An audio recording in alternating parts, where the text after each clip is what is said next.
아빠, 이거 받으세요. 제발이요. 이거 3천만 원이에요. 영하 10도의 냉골방, 1조 원 자산가였지만 거짓골로 막내딸 찾아간 오정민 회장은 그녀가 내민 낡은 봉투를 보며 통곡했습니다.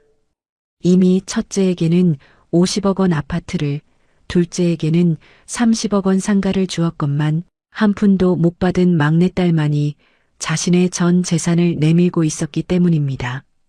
자식 잘못 키운 죄를 씻기 위한 노 회장의 처절하고도 치밀한 복수국.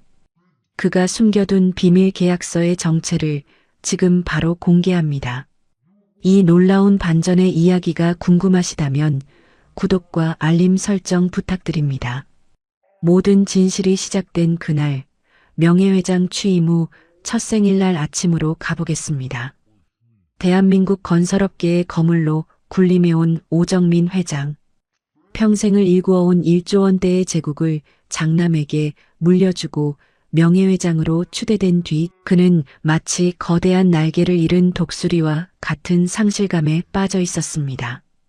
그런 그가 명예직으로 물러나 처음 맞는 생일날 아침, 거실에는 예전 같은 화려한 꽃바구니도 줄을 잇는 정재계 인사의 축하 인사도 없었습니다.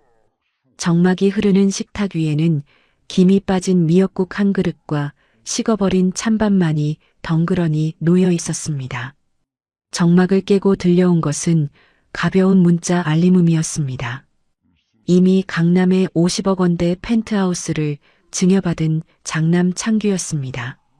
아버지는 떨리는 손으로 메시지를 확인했습니다.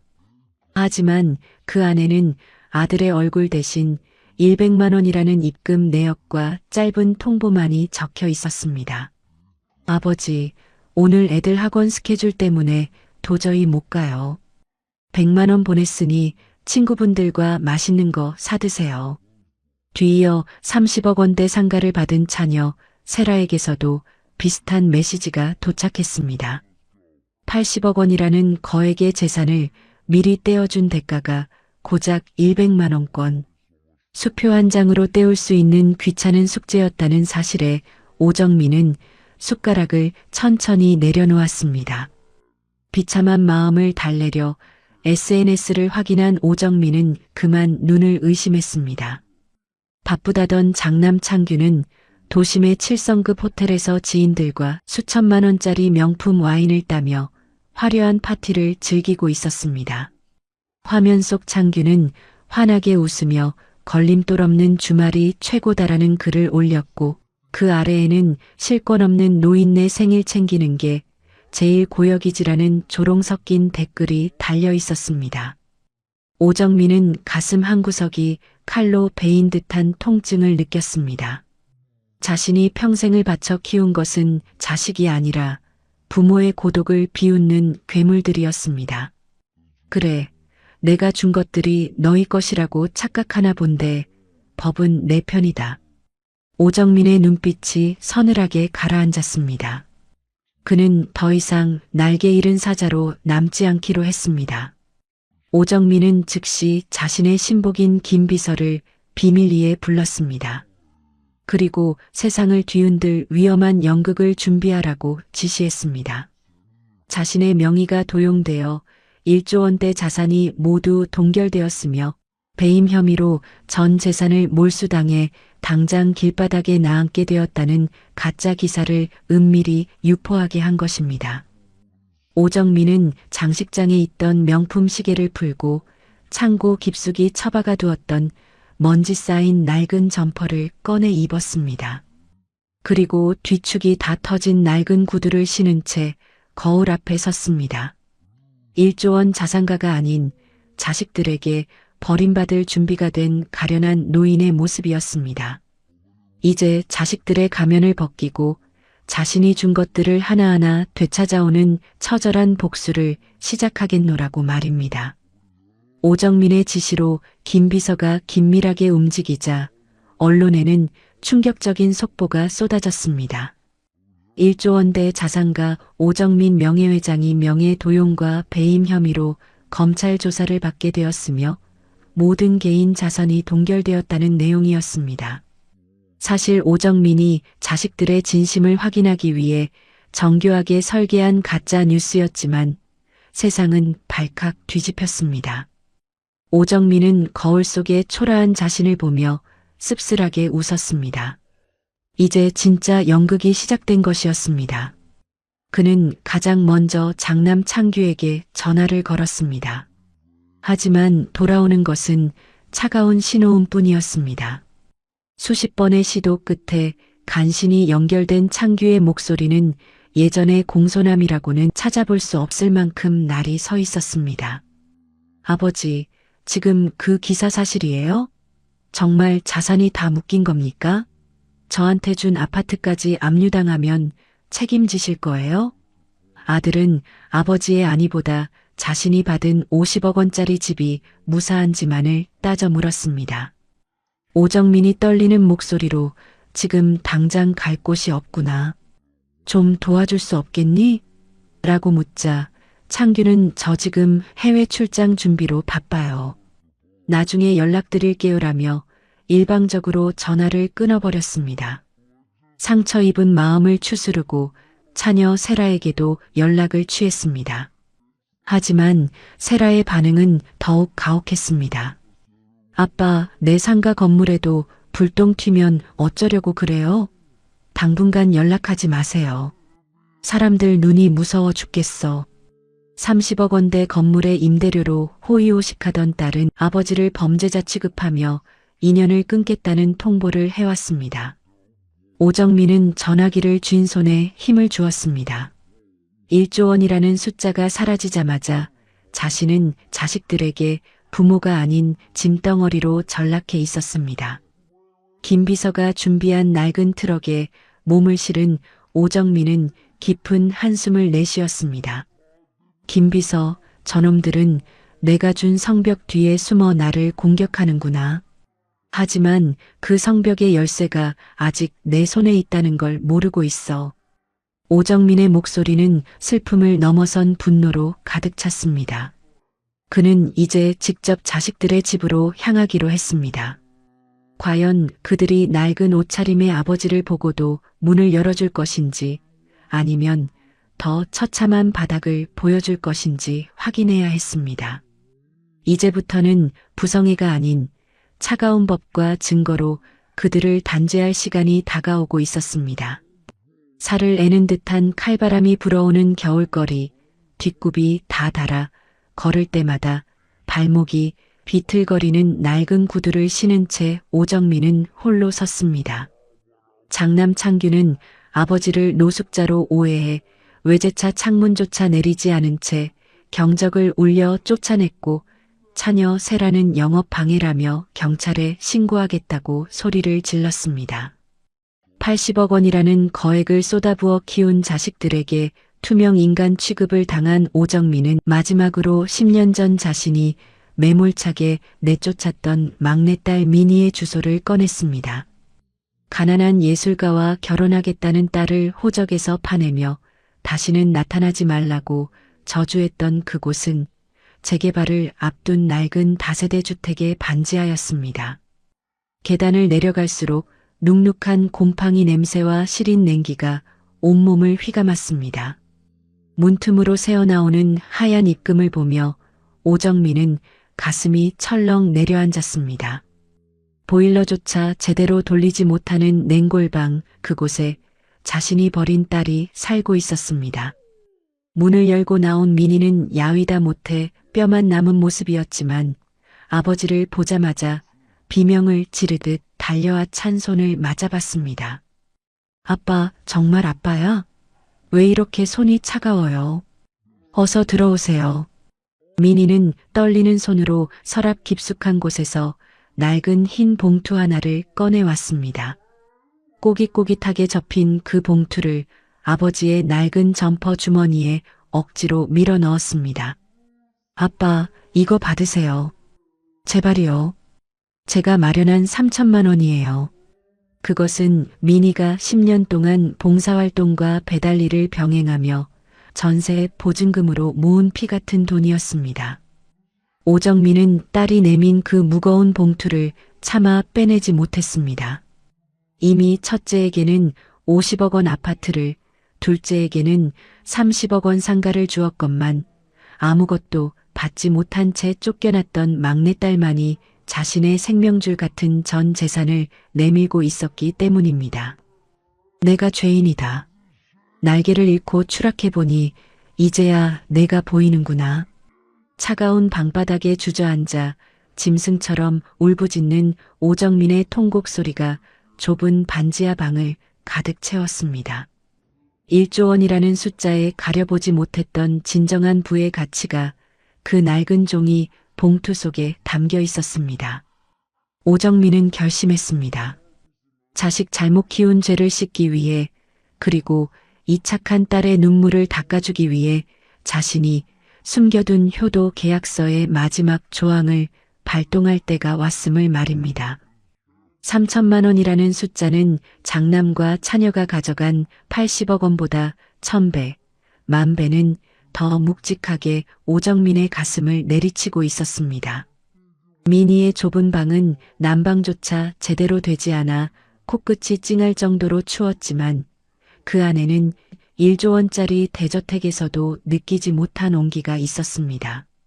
미니와 그녀의 남편은 가난한 형편임에도 불구하고 정성껏 끓인 맑은 국 한 그릇을 아버지 앞에 내놓았습니다.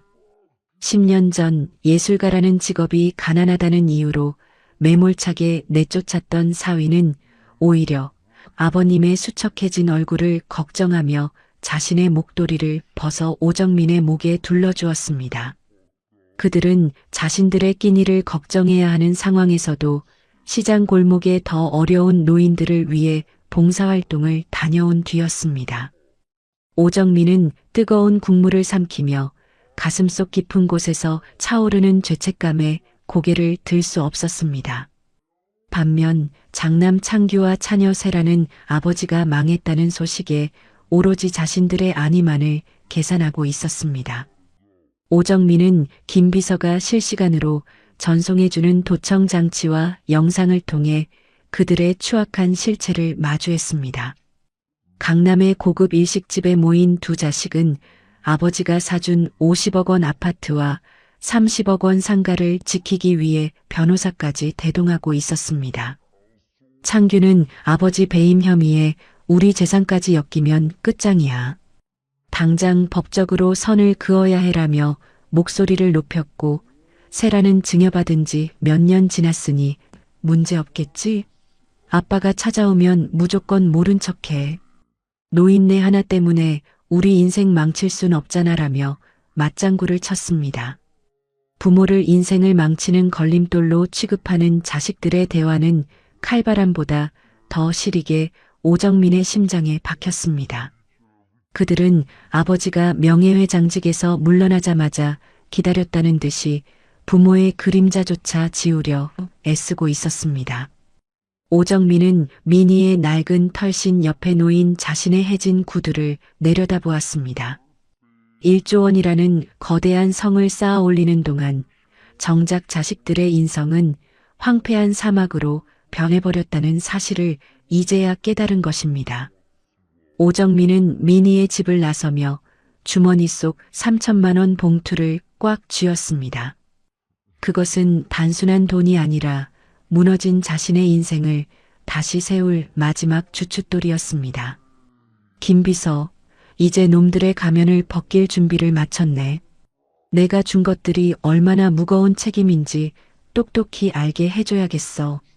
오정민의 눈빛은 이제 슬픔을 넘어 서슬퍼런 복수의 기운으로 번뜩였습니다.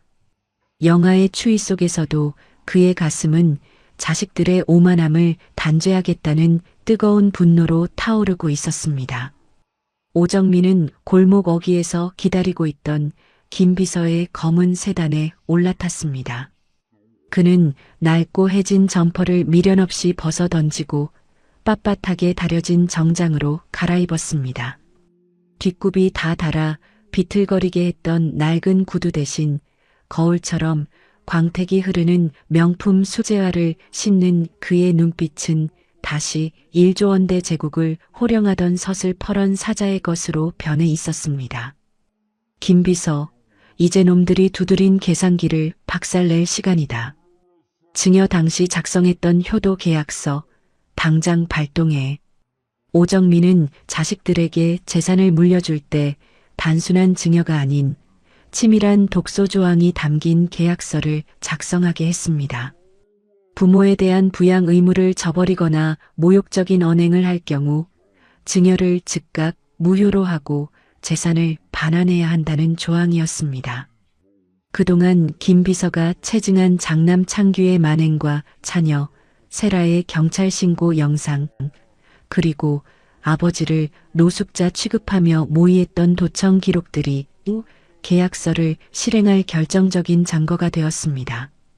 오정민은 본사 명예회장실로 복귀하자마자 대형 법무법인을 동원해 장남의 50억 원대 아파트와 차녀의 30억 원대 상가에 대한 가압류 및 증여 반환 소송을 동시에 진행했습니다. 본사 회의실에 앉아 서류를 검토하는 오정민의 손에는 여전히 민희가 준 3천만 원 봉투가 쥐어져 있었습니다. 너희가 가진 아파트와 상가는 내 피와 땀으로 세운 성벽이었다. 하지만 그 성벽이 너희를 지켜주는 방패가 아니라 너희를 가둘 감옥이 될 것이다. 오정민의 나직한 읊조림은 서늘한 복수의 예고장이었습니다. 그는 자식들이 자신을 사기꾼으로 몰며 쾌재를 부를 때 그들의 발밑에 거대한 함정을 파고 있었습니다. 그날 오후 장남 창규와 차녀 세라의 집 앞에는 날카로운 내용 증명 한 통식이 배달되었습니다. 아버지가 파산했다는 소식에 축배를 들던 자식들의 세상이 순식간에 무너져 내리기 시작한 순간이었습니다. 오정민은 창밖으로 보이는 화려한 도심의 야경을 보며 차갑게 미소 지었습니다. 자식들이 부모를 투명 인간 취급하며 비웃던 그 오만함에 대한 대가는 그들이 그토록 사랑하던 돈으로 처절하게 치러질 것이었습니다. 천국에서 지옥으로 추락하는 데는 단 하루면 충분했습니다. 강남의 50억 원대 아파트와 30억 원대 상가 건물 입구에는 빨간 압류 딱지가 붙었고 자식들이 누리던 모든 특권은 신기루처럼 사라졌습니다. 아버지가 사준 성벽 뒤에 숨어 아버지를 투명 인간 취급했던 장남 창규와 차녀 세라는 이제 그 성벽 밖으로 비참하게 쫓겨날 위기에 처하자 본사 회장실 앞으로 달려와 비굴하게 무릎을 꿇었습니다. 아버지, 그때는 정말 제 차 근처에 계신 분이 아버지인 줄 꿈에도 몰랐어요. 경비원하고 신랑이 하는 노숙인인 줄 알았습니다. 창규는 바닥을 기며 변명했지만 오정민은 차가운 침묵으로 일관했습니다. 뒤이어 세라 역시 억지 눈물을 짜내며 매달렸습니다. 아빠, 저도 정말 출장 중이라 문자를 그렇게 보낸 거예요. 연락받고 제 가슴이 얼마나 찢어졌는데 이러세요. 오정민은 책상 위에 놓인 대형 모니터를 켰습니다. 화면에는 창규가 아버지를 무시하고 지하 주차장으로 들어갔던 그날의 블랙박스 영상과 아버지가 문 앞에 오기도 전에 오지 말라며 조롱 섞인 문자를 보냈던 세라의 내역이 선명하게 떠올랐습니다. 너희는 내가 망했다는 소문을 듣자마자 나를 짐덩이 취급하며 버렸다. 내 얼굴 한번 보지 않고 문자 몇 줄로 나를 길바닥에 내던진 건 바로 너희다. 오정민의 싸늘한 목소리에 자식들은 입을 다물지 못했습니다. 그는 오비서가 준비한 서류를 그들 앞에 내던졌습니다. 그것은 단순한 소송 서류가 아니라 그들이 증여받은 재산을 담보로 몰래 대출을 받아 사치와 도박에 탕진해 온 적나라한 명세서였습니다. 너희에게 준 80억 원은 오늘부로 전액 회수한다. 이미 법적 절차는 끝났으니 당장 몸만 나가라. 아버지가 준 돈으로 아버지를 배신했던 자식들에게는 단 한 푼의 자비도 허락되지 않았습니다. 아빠, 그래도 우리가 자식인데 어떻게 이래요? 차라리 돈을 좀 빌려주세요. 창규의 뻔뻔한 요구에 오정민은 허탈한 웃음을 터뜨렸습니다. 내 막내딸 민희는 그 차가운 반지하 방에서 하얀 입김을 내뱉으며 내게 생활비 전부를 줬다. 너희가 입금한 100만 원짜리 생일 선물보다 그 아이가 배달료를 모아 만든 3천만 원 봉투가 1조 원보다 무겁더구나. 오정민은 차갑게 손을 내저어 경호원들을 불렀습니다. 비명을 지르며 끌려나가는 자식들을 보며 그는 평생 돈으로만 사랑을 대신하려 했던 자신의 지난 날을 뼈저리게 반성했습니다. 하지만 오정민의 참교육은 여기서 끝이 아니었습니다.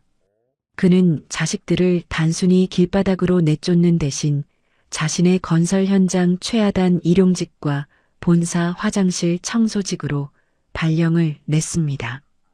돈이 무서운 게 아니라 사람이 무서운 거란 걸 밑바닥부터 똑똑히 배워라. 1조 원 자산가의 자식들이라는 이름표를 떼어내고 평범한 사람들의 땀과 눈물을 알게 하려는 마지막 교육이었습니다. 무너진 성벽 밖에서 절규하는 자식들의 뒷모습을 보며 오정민은 나직이 의졸였습니다. 진짜 부자는 많이 가진 사람이 아니라 곁에 있는 사람의 소중함을 아는 사람이라는 사실을 말입니다. 얼마 후 막내딸 미니가 과로와 스트레스를 견디지 못하고 응급실로 실려갔다는 소식이 들렸습니다. 이제 진짜 소중한 것을 잃을지도 모른다는 위기감이 오정민을 덮쳤습니다. 하얀 입김을 내뱉으며 아버지에게 3천만 원 봉투를 건네던 그 냉골방에서 미니는 이미 자신의 몸이 망가져가는 줄도 모르고 새벽 배달 일을 계속했던 탓이었습니다. 응급실 복도에 주저앉은 오정민의 손에는 여전히 뒷굽이 다 다른 낡은 구두가 들려 있었습니다. 1조 원의 자산도 건설사의 권력도 죽어가는 딸 앞에서는 아무런 소용이 없었습니다. 검사 결과는 절망적이었습니다. 급성 간부전으로 당장 이식이 필요한 상황. 오정민은 마지막 기대를 걸고 장남 창규와 차녀 세라에게 연락했습니다. 하지만 건설 현장 일용직과 화장실 청소직으로 쫓겨난 자식들의 반응은 참혹했습니다. 아버지, 저 지금 노가다 뛰느라 몸이 재산이에요. 내 몸에 칼 대는 건 절대 못합니다. 창규는 매몰차게 전화를 끊었고 세라 역시 자식 인연 끊을 때는 언제고 이제 와서 간을 달래요? 전 못 들은 걸로 할게요라며 비명을 지르듯 거절했습니다. 돈을 줄 때는 아첨하던 자식들이 생명이 위급한 순간에는 부모의 천륜마저 끊고 숨어버린 것입니다. 오정민이 벽을 치며 통곡하던 그때 한 청년이 응급실 복도로 뛰어들어왔습니다. 미니가 평소 동생 같다며 남몰래 따뜻한 도시락을 챙겨주던 고학생 진우였습니다. 진우는 가쁜 숨을 몰아쉬며 의사 앞에 섰습니다. 의사 선생님, 제가 기증하겠습니다. 미니 누나를 살려주세요. 오정민은 희망 섞인 눈으로 진우를 바라보았지만 이내 의아함이 스쳤습니다. 친가족도 아닌 생판남이 어떻게 이런 큰 희생을 자처한단 말인가. 진우는 오정민의 의문에 담담히 입을 열었습니다. 회장님은 기억 못하시겠지만 저는 15년 전 회장님이 밀어붙였던 희망동 재개발 단지 철거민의 아들입니다. 그때 회장님 때문에 저희 가족은 길바닥으로 쫓겨났습니다. 오정민의 안색이 창백해졌습니다. 자신이 성공의 가도를 달리기 위해 무참히 짓밟았던 과거의 과오가 딸의 목숨줄을 쥐고 눈앞에 나타난 것입니다. 진우는 떨리는 목소리로 말을 이었습니다. 회장님은 제 집을 뺏었지만 누나는 제게 매일 따뜻한 밥을 주었습니다. 사람은 밥심으로 사는 거라며 기죽지 말라고요. 저는 회장님이 아니라 저를 사람으로 대접해준 미니 누나를 위해 온 겁니다. 오정민은 진우 앞에 무릎을 꿇었습니다. 1조조 자산가라는 명예도 건설사 회장이라는 권위도 다 부질없었습니다. 자신이 쌓아 올린 성공의 탑이 얼마나 많은 이들의 눈물 위에 서 있었는지, 그리고 그 업보를 딸이 대신 짊어지고 있었다는 사실에 오정민은 가슴을 쥐어뜯으며 참회했습니다. 진우의 조직은 기적처럼 민희와 완벽하게 일치했습니다. 민희가 배달료 몇천 원을 아껴 진우에게 건넸던 도시락이 결국 그녀의 목숨을 구하는 기적의 씨앗이 되어 돌아온 것입니다. 오정민은 딸의 수술실 문이 닫히는 것을 보며 깨달았습니다. 진짜 인생의 부도는 돈을 잃었을 때가 아니라 사람의 마음을 잃었을 때 찾아온다는 것을 말입니다. 수술실의 붉은 등이 꺼지고 민희가 무사히 회복실로 옮겨졌을 때 오정민은 비로소 참았던 숨을 내뱉으며 벽을 짚고 주저앉았습니다.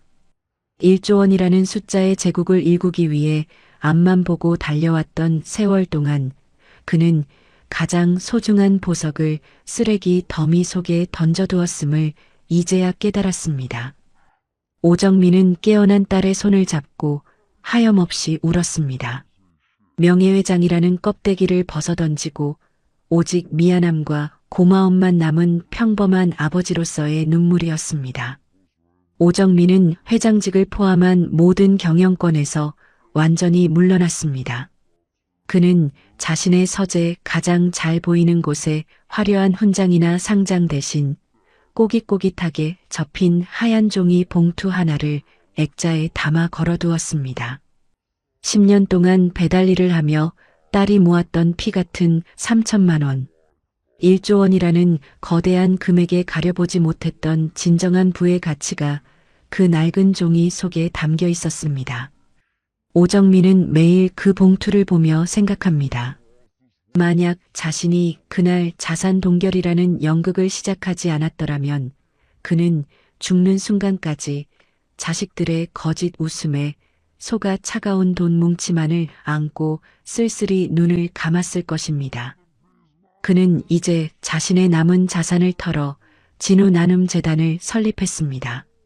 과거에 그가 무모하게 무너뜨렸던 누군가의 집을 다시 세워주고 진우와 같은 고학생들에게 기회를 선물하는 일은 결국 무너졌던 자신의 인생을 다시 세우는 과정이기도 했습니다.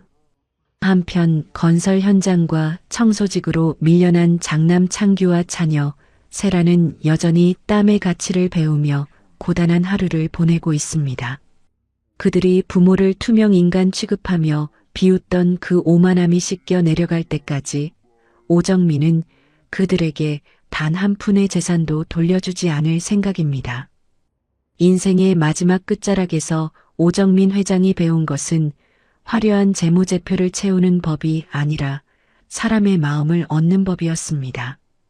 그는 종종 딸 민희와 함께 시장 골목을 누비며 따뜻한 국밥 한 그릇을 나누곤 합니다. 돈은 바닷물과 같아서 마실수록 갈증만 더해지더구나. 하지만 누군가를 위해 끓여낸 국밥의 온기는 평생을 간단다. 오정민의 나직한 말 한마디는 오늘을 살아가는 우리에게 묵직한 질문을 던집니다.